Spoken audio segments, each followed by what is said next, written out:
John Polidano ta' 55 sena minn Birżebbuġa inżamm arrestat wara li ġie mixli bi vjolenza domestika u segwiment.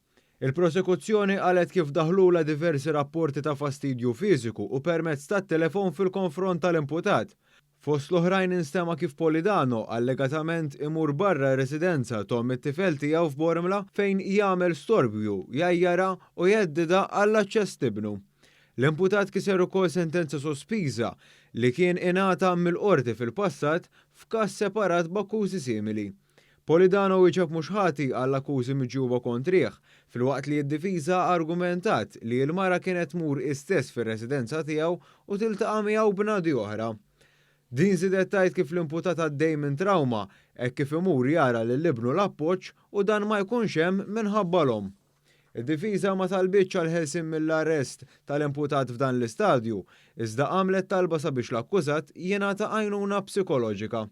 Li ma talba kienet milquha mill-qorti u rrakkomandata lid-direttur tal-ħabs filwaqt li ħarġet ordni ta' protezzjoni favur il-mara.